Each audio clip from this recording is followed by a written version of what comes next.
Hey guys, you're going to be so excited for this episode. Because it was our first ever pod recording in front of a live audience, and we did it at the Apple store in George Street in Sydney. It was a part of their Today at Apple series. We'll set the scene for you. We're in the Apple store in the middle of the city doing the pod in front of a live audience. How crazy is that? And behind us is this giant media wall that you could put photos and videos up. So we reference them throughout this episode so you can just imagine them, okay? But the whole concept of the Today at Apple session was around storytelling and the power of stories. So we're really hoping you enjoyed this episode because we put a lot of love and effort and time into it. So enjoy. Let's go. Thank you everyone for coming to First Things first ever live podcast here at Apple. We're so thrilled to see you all. I know that Kieran did a wonderful acknowledgement, but I just like to share a little bit of our culture when it comes to acknowledgements. And I know that he acknowledged the Gadigal people of the Eora Nation. And I know that you've probably heard that word Gadigal many times, but you probably don't know what it means. It means people of the grass tree. So that's a little bit of our culture that we would like you to take home. I'm so excited to be here. Oh my God, I know. feels so surreal. Let's jump into it. Welcome to First Things First. You know, we're here because we are so passionate about storytelling. And we are two First Nations people who get to use our platform to tell First Nations stories. And we know that we hold a unique position in the media in Australia as two modern day First Nations storytellers. It is the cornerstone of our culture. Storytelling just holds so much significance for us. It not only obviously is around passing down knowledge, it's about connection to country. It's preserving our identity as First Nations people in this country. And a lot of our storytelling is around healing and resilience and persistence and resistance as well. Yeah. So, you know, we have a lot of strength in our communities and we're so proud to be sharing our stories for all of you today and educating, obviously, the wider world and the wider generations and our future generations as well. Yeah. So talking about the future, Maddie, but we're going to go back to the past a little bit. Okay. So Maddie and I have been podcasting for a couple of years now, but we've been sharing our story for pretty much the day that we were born, pretty much, right? But our stories share so many parallels, but so many differences as well. Yeah. Can I ask you to share a little bit about your childhood and I guess what that was like growing up and I guess how storytelling kind of comes into play for your Totally. Yeah. I definitely feel like Brooke and I were separated at birth. There is something about that is so uncanny about our stories. There are so many parallels. Our experiences really do marry up with each other. But the start of our stories are a little bit different. You know, I grew up without a lot of storytelling, without a lot of culture in the early days of my childhood. I grew up in the western suburbs of Sydney with a single mum and two brothers. And this fella here on the board, as you can see, holding that incredibly gorgeous little man, his name Little Maddie, that's my dad. But when I was young, I was told that my dad had passed away, and I grew up without the connection to culture, that part of my identity. And it wasn't until many years later when I was taken into the care system as a part of foster care that we actually realised that this man that you see on this board here was actually alive. I grew up with the belief that he had passed away, but he didn't have a death certificate. So we went on a search for my dad, and that's where the connection to my culture, my identity, and the stories from my family that I was missing out on came back into my life. And I really feel like as First Nations people, when we don't have that connection to family, culture, story, there is a big part of ourselves that feels like there's something that's lost. And so being able to connect with my family back on Gomeroi country in the northwest corner of New South Wales and reconnect with my dad after all those years was a really beautiful moment in my story. Once I reconnected with him, you know, he told me many stories about my people, where we come from, the country he grew up on, and it was like something that had been missing in my life had been found. Oh, Maddie. Yeah. Also, how can you look that good as a young Maddie and still even 20 times even more gorgeous? I mean, look, person? the forehead, if you need evidence, the forehead is still the same.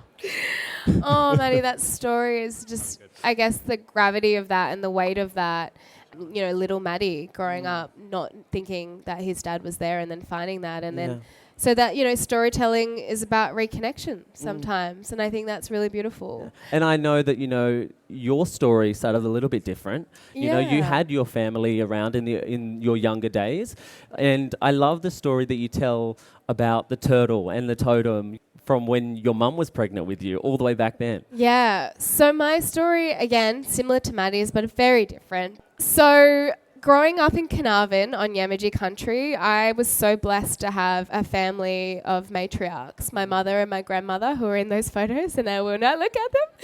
And I grew up, looking after my siblings, and the story around the turtle, which is really significant to totemship and spirituality for First Nations people, is something that my grandmother really held on to, and is a story that I hold on to because it keeps me connected to her. So when my mother was pregnant with me, we grew up on the coast of WA, so we were on I think it was in Coral Bay or it was in Exmouth actually. I talk as if I was alive then. I was still in my mum's belly. My mum was pregnant and she was buoyant in the water, just swimming, and my grandmother was on the shores of this beautiful white sand, blue water, and she could see these beautiful green sea turtles popping up around my mum, taking a little breath of fresh air. And that was my grandmother gifted me the green sea turtle totem, which is an animal connection, usually when it shows up around pregnancy or when the birth as well. And so I was gifted the animal Bowangara, which is the green sea turtle. And so throughout it, I've got it tattooed on me. I've got it on my spine of my book somewhere. That storytelling for me, I wasn't even born, but that story will carry on, and I'll pass that on down to my daughter, my grandchildren, and hopefully, forever that story will pass on. I think you've obviously gone through a lot of difficulties in your life in the early days as well, in terms of loss and grief, and that's a huge part of our culture as First Nations people and our experience. And I know that these photos of your beautiful mum and your... I know. So I probably should have mentioned before that my mother and my grandmother have actually passed on. Me, I'm down obviously the bottom there, and then my two brothers, we are actually the only live people today. Everyone else is actually unfortunately passed on, and that's I guess a bit of a reality of my life is that I grew up so connected at culture in my starting years, and then when I was 11 I kind of all lost it, and it kind of I was in and out of care. I was taken in to live with my dad, who is white, and he lived in a different cultural background place, and so I grew up so connected and then kind of got disconnected, and then in my adult life had to reconnect and find my way. So a bit of a different journey we've been on. Stop looking at me like that. I always look at her in awe, because this girl right here, I call her my sister, but she has gone on to do incredible things, and you would know her from The Bachelorette, the first ever queer and First Nations bachelorette the world has ever seen, and the most beautiful. But, I love you. I look at you in awe because, you're somebody who isn't afraid to break down barriers and also be vulnerable and share your story so openly with the country. I think it's a really powerful thing that you have the ability to do. And I know that, it wasn't just being the Bachelorette that was, the first thing for you. There's been many firsts. And that's one of the things that we want to do with our careers and our media opportunities, is that we want to break down the barriers in the mainstream media. And that's what we're doing with our storytelling through the podcast. You bring up a great point about firsts, and I think for us and for myself, I was the first to, in my family, to graduate school. I was the first to go to university. I was the first to really get a full-time stable job to help support back and give back to my family. And so from a young age, I felt a lot of responsibility. But part of the responsibility felt like I wanted to tell stories. My mum and my nana didn't really get to live out their life. My nana died when she was 52 and my mum died when she was 34. So very young. And I'm nearly 30. Yeah. So I had this obligation in a way to share stories and become the first of many things. And Maddie, you had the same aspirations, right? Yeah. And it just goes to show how much they're instilled in us and how much culture is like a part of us. Yeah. But how deep those stories run through us. I don't know where I'm up to. Well, I'm going to actually just come off the back of that. When you talk about, our stories and the power of storytelling, I really believe that in this country, when we are telling stories, the First Nation stories must be considered, must always be considered when we're telling the story of our country and our national identity. But, Oh, yes. No, stop. What? I know what it is. Here I go. On the tangent, she's like, come back. So he was giving me the biggest rap before. This is my brain. He was giving me the biggest rap. He was like, yeah, bachelorette, blah, blah, blah. Anyways, I was the first queer First Nations bachelorette. And I was also, I'm a published author, etc. But Maddie has done some incredible firsts. Like, I kid you not, this man has like, not only just broken down barriers, like he has stormed right through them. He is like, no, there is no path. I'm just gonna make it myself. Well, so talk. Point example. Oh, shame.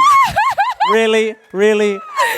Oh, God. So you were the first First Nations man, queer man. I would say, just not to like over tick your boxes, but I tick them all. On Getaway. Yeah, that was, I was the first ever Indigenous host on Getaway. The show's been on air for 32 years, and it is a show that, tells the story of place and country. And to think that over the 32 years that show has been on air, they've never had a First Nations person be a host. I was watching Getaway on a Thursday night, and I went away and came back to the TV, and I didn't know if the presenter had changed. Everyone was blonde hair and blue eyes. Not joking. Yeah. So I sent an email into Channel 9 and I said, hey, I have an idea for you. Why don't I come in and present you with an opportunity that, I feel like is needed in this media landscape, in mainstream media. So this fella this is how you went in and had a meeting with Channel 9 and said, look, I think that there needs to be a First Nations presenter if you're going to be talking about country and place on a show like Getaway. So that's how I got Getaway. People think that Channel 9 called me up and told me that I was amazing and said, hey, do you want the job? Absolutely not. No, you went after it. You went for it and you got it. Yeah, and as First Nations people, we are constantly having to knock on the doors, and we get a lot of no's. We get a lot of knockbacks. But I've always been a bit tenacious in my spirit, where it's like, what is the worst that can happen? They can say no, and then you find another way through, But I always say, that I struggle with the saying, you can't be what you can't see, because you can be what you can't see. Just be the first. Just create it yourself. You can create it yourself, and I think that's live what by you're that. doing. Yeah, I feel like now Maddie works at NITV. He works in entertainment. He presents. This man inspires me so much because, one, he's an extrovert and I'm like the opposite. I am. But you inspire people to tell their stories. And through that, you inspire me because I feel like you have this ability to draw out what people can't always express and share. Like, I find like in sometimes our podcasts, like I might not feel like sharing, but Maddie makes me feel safe and comfortable to do that. And I feel like the world needs to see that. And I'm so excited to be beside you doing that. But how you do it and the ability that you do it with is just insane. Well, I think, I always had a passion for storytelling, and that's why I work with NITV, because it's a way to elevate the voices of black fellas. And I will always do that. No matter where I end up in the media, I will always have a connection to community and mob. And I love doing entertainment, so I love black joy, happiness, entertainment. It's a bit of escape from the real world sometimes, and being able to elevate the voices of First Nations entertainers is legit my dream job. So I do get to live out my dream interviewing, mob around the country and telling their stories. Right. I sometimes don't even feel like podcasting is like work because I have like the most amazing team. I get to rock up, I talk, which I wasn't always good at, guys. Actually, funny enough, I'll tell you a bit of a yarn, and I won't ramble, but when I was in, I guess, 11 and 12, after losing my mum and my nan, a post-traumatic response for me was that I went quiet and I couldn't talk. I actually went mute. And that's what, now 20 years on, or nearly just under, having the ability to like talk in front of people is just crazy for me. To like, insane. Like, I've spoken in front of thousands, hundreds of people. I've been on national television, and it still blows my mind that little Brooke at one stage when she was 11 and 12 couldn't even say, like, how are you? Like, the most words that you could get out of me was hello, goodbye, thank you, please, and sorry, which is kind of sad. I want to talk about The Bachelorette. Like, this was obviously a monumental part of life. your career. It was incredibly beautiful the way that you opened your season. Yeah, all right, here we go. I was waiting for it to change. I was like, come on. Look how beautiful she is. Oh, stop it. So The Bachelorette, you know, you did a Welcome to Country on your season, which was so beautiful. It was a way to share our culture and share our stories. Tell me about The Bachelorette and like what that meant for you and how you've become this role model because of it. Well, to rewind time to get to The Bachelorette, I had to do The Bachelor. And The Bachelorette was like a crazy experience where I left it and I left with this like amazing platform, but I didn't actually know how to quite use it then because I was working as a youth worker. That's my qualification. Like, that's what I've been working in for the last decade. I'm so passionate around young people and helping young First Nations kids. So The Bachelor was just a bit of a sidestep. And then 2 years after that, having to be The Bachelorette was insane. But I didn't take the responsibility lightly, and nothing that I do, I ever take lightly. And you know this, like when I throw myself into it, I'm 110% into it.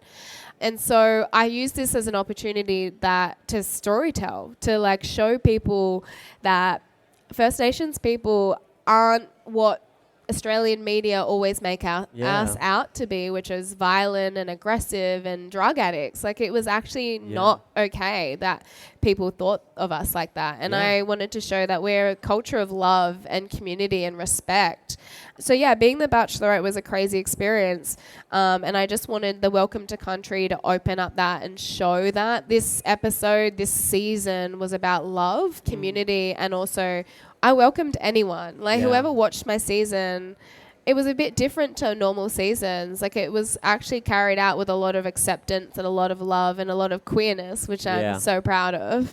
But coming out of that experience was a bit of a downfall as well, because I also had some trauma happen. My sister passed away, so it wasn't all love and roses at the end. Like, I had to deal with grief, and I then had to tell my sister's story, and that was also very heartbreaking for me. You know, like, I think you just touched on something that is our experience to a T. We have amazing moments in our lives, and I'm sure all of us do, where you have these pinnacle moments. Maybe it's in career, maybe it's in personal life, but then it's always met with, like in our experience, I feel like when you're on your highest, it can always be met with a moment that brings you down, you know, a sad moment in your life. And that's what, you know, you just had completed this incredible show, and on the last few days of filming, your sister passes away. You know, it's... Yeah. It was inspiring in a weird way, though, like, because I felt like my sister...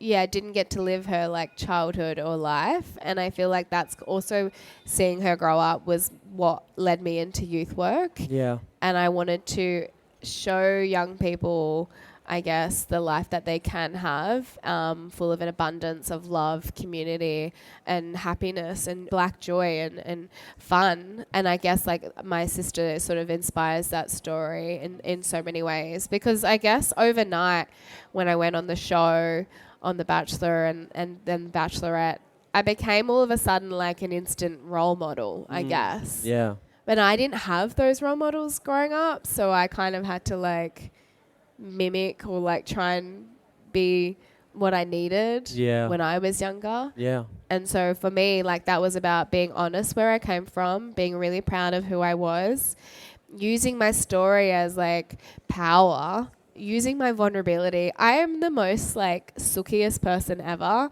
Like, I will cry at least one of us has emotions. He has emotions. He just hides. Like, we'll be in an episode of the podcast, and she'll see me starting to get emotional, and she's like, "Let it come." And I'm like, we're moving I on. welcome it. Move it on. But like, I thought I had a lot of shame around that. I held a lot of shame around how sensitive I was and how much attachment I had to things, but I think it's a really beautiful thing now. Like, I feel like I embrace it and I love it. I'll cry at anything, but I'm like, whatever. It's just tears. You know, I think vulnerability is actually a superpower of yours. It's Truly. something that you do so graciously, but also beautifully. I love when you're vulnerable. I feel like seeing someone be vulnerable is actually one of the deepest forms of connection. Yeah. And I get to witness that with you a lot. And so... Yeah, Every episode. Okay. But I did want to talk about you being vulnerable in your book. I know you're going to do an excerpt later of the book, which is exciting. But, you know, you wrote your story and it was something that you're really passionate about, rewriting the narrative, you know? Yeah. And that power of taking back your story and not, you know, being what everyone sees on social media, but this is the real me, the real book. What was it like, that process? And was it cathartic? Well, I feel like when you're thrusted into national television or into the media, it's such a crazy thing. No one prepares you for it. Like, no one really prepares you for it. And obviously, I'm very vulnerable in my story and I tell it a lot. But there's no protection, you know? I didn't have a lot of protection. Yeah. And the only person that was protecting me was myself. But I loved, from a young age, I really loved educating. I would go to school, I would come back. What I had learnt at school, I would try and teach my brothers, to the point where my brothers would be like, I'm done playing schools with you. And I'm like, no, let me be teacher. My brother still has a little bit of a dig at me now. But I just loved educating. And when I decided that I was going to write a book, it wasn't about anyone else. It was actually about me, and it was about my family, and it was about reclamation, like reclaiming something that the tabloids like to use, like Brooke's trauma story, Brooke's big bombshell, Brooke's big secret, blah, blah, blah, blah, blah. I was like so over it. I was like, I'm so sick of people telling my story, so I'm going to tell it myself. Yeah. And so I wrote this book. It was my story to put out there, and it's like reclaiming my identity, reclaiming my country, and reclaiming my story. Like, no one can take that away from me. Yeah. It's a powerful move. Yeah. Thank you. It was a power move. Yeah. When I put it out to the world, I was And like, that's the power of storytelling. stick this, Daily Mail. And no, they've never written about me ever again. They really haven't. Well, you know, you've got another book coming. I do, yes. Which is really exciting. But we also wanted, you know, to share some recommendations of some of the stories outside of our world that we love and that we connect with. Brooke, tell me about some of the things that you find interesting in terms of storytelling, and what would you recommend? Okay. I feel like the trend of my story is love. My book is called Big Love. I went on the Love Show, went on Love reality TV shows. Would you do another show, like a love show? No. Okay. No. Okay. I would. But if there's casting agents... no, I love Jay Shetty. And if you don't know Jay Shetty, you should. Yeah. He's amazing. He's a really great life coach. I look for his guidance in every way. I also love a lot of positivity, and I'm sure you do as well. Yeah. So Ted Lasso, if you've never watched it on Apple TV, you know, he always says, like, be a goldfish, which is like forget in 10 seconds. And I love that. And he says, be curious, not judgmental. Because when you lead with curiosity, you throw all judgment out of the way. Yeah, you've been saying that a lot lately, and it's really stuck with me. So be curious. What about you, Maddie? So I am like a big entertainment fan. You know, I love shiny floor shows. I've always been the person who would go home from school and watch Australian Idol, X Factor, The Voice. Sometimes I'll even sit at home and pretend I'm in a big red chair and turn around if someone's a good singer. But I love entertainment. It really does. It's escape for me, you know. So I love watching music interviews. So, you know, Apple Music with Zane Lowe. I don't know if you know him, but he's an incredible interviewer, and he's able to get really deep with artists. And he's an inspiration to me because that's what I do to my day-to-day job. But I wanted to recommend a couple of, one in particular, a First Nation storyteller who's a rapper. And his name's Kobe D. And he is such an incredible storyteller. He has an ability to be so poignant with his music, and there's an education to his lyrics that I think is so powerful for our country. So At the moment, I really believe that Australia is having a moment with music and especially First Nations artists. So if you want to learn more about First Nations culture and identity, go and listen to The Mob. Go and listen to Kobe D. Listen to Barker. Listen to Miss Kanina. But a book that I wanted to recommend, and speaking of, Barker and Miss Kanina, women of colour inspire me the most. I feel like I've been so touched by so many incredible matriarchs in my family. But there's a book that I read a few years ago, and it was Michelle Obama Becoming, and it was a book that really took me out of, I suppose, the darkness that I was in at the time, and it really inspired me to find happiness independently outside of anyone. If she can do that from Barack Obama, you know what I mean? Like, she found her independent happiness, and you're not relying on other people for that validation, yeah. So speaking of, women of colour who are absolutely inspiring, I just had the mic. The segue. Well, I'll read a little bit of my book. Let's do it. The whole goal is to get through this without crying. So this will give you a little bit of insight into my life. So this is up to chapter 9. So it kind of covers a little bit about, kind of like a full circle, I guess. For a brief period of my life, it took on an easy rhythm. With the bachelor behind me and the support of a loving, stable relationship, I started to really hustle in my career. Soon I was working with lots of different organisations, advising and consulting on youth work programs with a finer focus on suicide prevention in First Nations communities.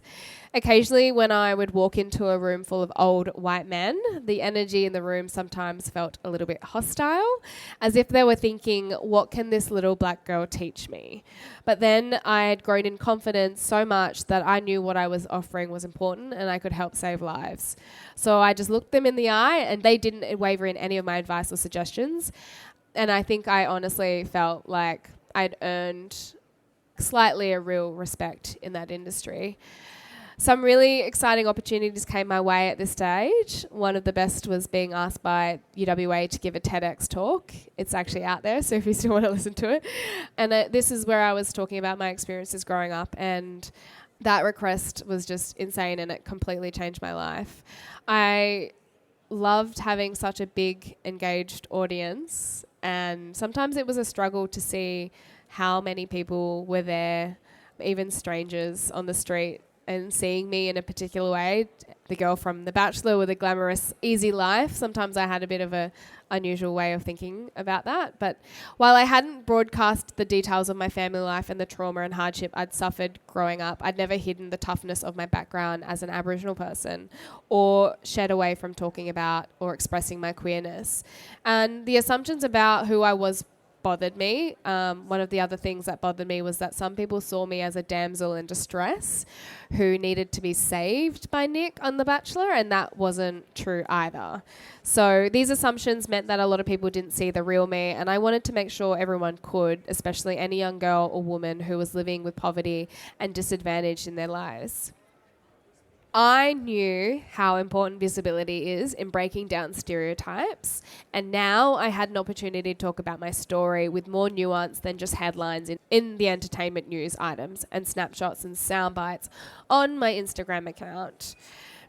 I worked with some incredible women from the TEDx unit at the university who coached me over the weeks leading up to the event, and they helped me write my presentation. With those girls and young women living with disadvantage firmly in my mind, I talked about my life, how I'd had to negotiate labels all my life, how I firmly believe that if this is possible to transcend the worst that life can throw at you, I made sure to talk about the real details, some of the darkest points of my life, and hope they'd connect with any young person watching to show them that they could change their own stories and their own narratives.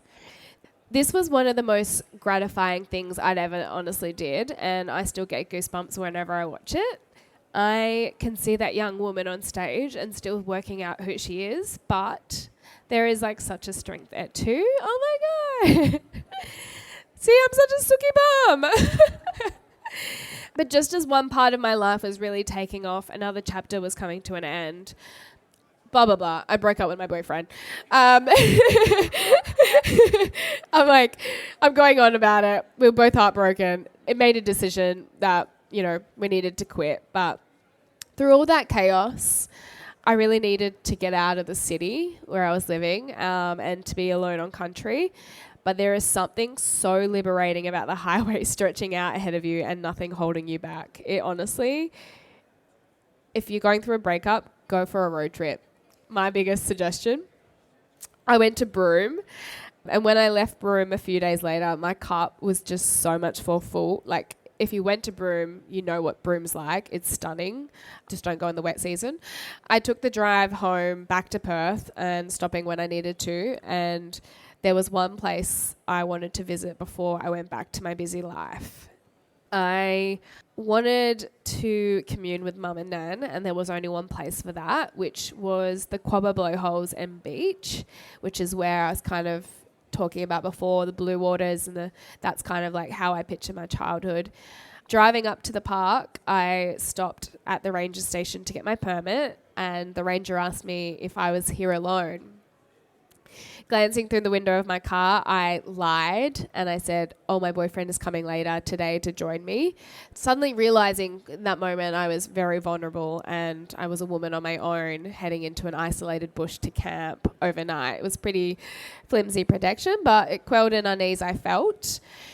I drove to the cliff tops where we used to camp with Mum when we were kids, and just as I got there, I honestly felt so much closer to her.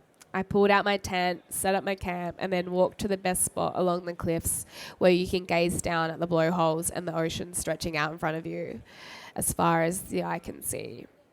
It was beautiful, and watching the spray from the blowholes glint in the red sun as it started to slide into the horizon, the ocean scent all around me, the soft breeze on my skin, all I felt was peace.